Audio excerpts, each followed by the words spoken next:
মেয়ের কিন্তু স্বাবলম্বী হওয়াটা সবথেকে বেশি জরুরি, একটা ছেলের থেকে। পাবলিক ইউনিভার্সিটিতে পড়ালেখা করে আমি এই কাজ করব। পিরোজপুরকে অনেক চেঞ্জ করার চেষ্টা করতাম।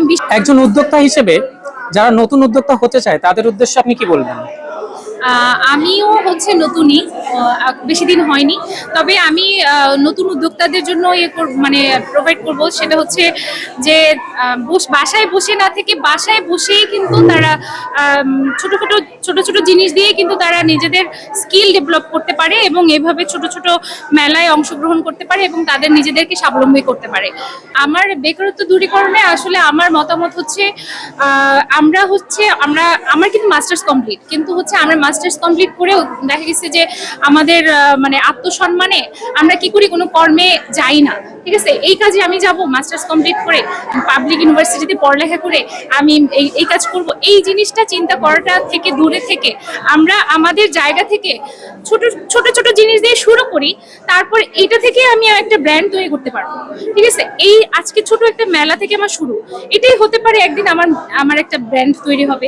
তো এরকম আসলে বাসায় বেকারত্ব নিয়ে এভাবে টেনশন ডিপ্রেশন এইভাবে বসে না থেকে আমার মনে হয় যে চাকরির পেছনে না ছুটে ছোট ছোট কাজে ইনভলভ হওয়া। আপনি যদি পিরোজপুরের এমপি হতেন তাহলে কি করতেন পিরোজপুরের জন্য?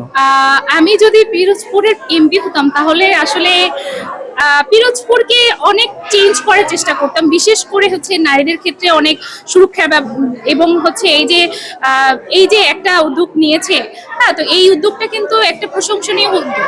তো সেই রকম ছোট ছোট যে কর্মসংস্থানের কিন্তু আমাদের পিরোজপুরে টোটালি তেমন কোনো কর্মসংস্থান নেই, বিশেষ করে মেয়েদের জন্য তেমন কোনো কর্মের ব্যবস্থা নেই, যেটা আমাদের জন্য খুবই আসলে পিরোজপুরে বসবাসরত যারা আছেন তাদের জন্য খুবই কষ্টদায়ক।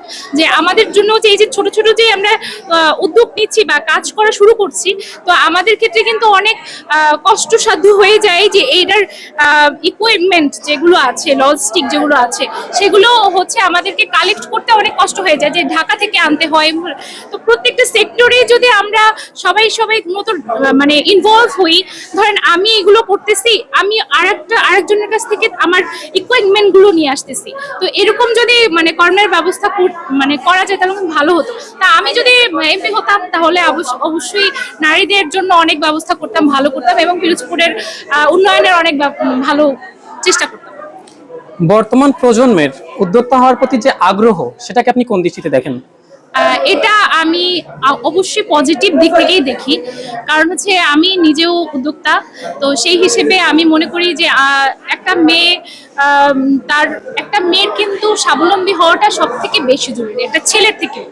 তো সেই ক্ষেত্রে আমার মনে হয় যে উদ্যোক্তা হওয়াটা বর্তমানে যে হইতেছে, যে এটা যে সবাই সবার মতো করে বাসায় বসে চুরি, ছোট ছোট এই যে হাতের কাজ, এগুলো দিয়ে যে তাদের স্কিল ডেভেলপ করতেছে, এটা আমাদের আন্তর্জাতিক পর্যায়ে কিন্তু আমাদের নিজেদের আমাদের দেশকে রিপ্রেজেন্ট করতেছে। একজন উদ্যোক্তা হিসেবে দেশের একজন বেকার যুবক বা যুবতীকে আপনি কি মেসেজ দিতে চান? আমি অবশ্যই মেসেজ দিব, ঘরে বসে না থেকে নিজে যতটুকু পারো, যা পারো তাই দিয়ে নিজে দরকার বোধে ফুটপাতে বসো, তারপরও কর্মের ব্যবস্থা করো এবং নিজের কর্ম নিজেই করো। হস্তশিল্পকেই কেন ব্যবসা হিসেবে বেছে নিলেন? আমার মূলত ছোটবেলা থেকেই আর্ট করতে আমি অনেক পছন্দ করি, আমার আর্টের প্রতি অনেক বেশি ঝোঁক। তো আমি আর্টের প্রতি ঝোঁক থাকা অবস্থায় আমি সেরকম আমার এইটাকে নিয়ে আমি ছোটবেলা থেকে অতটা আমি আগাতে পারি নাই। তো এখন মনে হচ্ছে যে আমি যেহেতু বাসায় বসে আছি এবং বেকারত্ব লাইফ করতেছি, তো আমি পাশাপাশি পড়াশোনা করতেছি চাকরির জন্য, তো আমি কেন যেগুলোতে আমার আগ্রহ বেশি বা যেগুলো করতে আমার ভালো লাগে সেটা নিয়ে কেন আগাচ্ছি না, এটাই। ধন্যবাদ।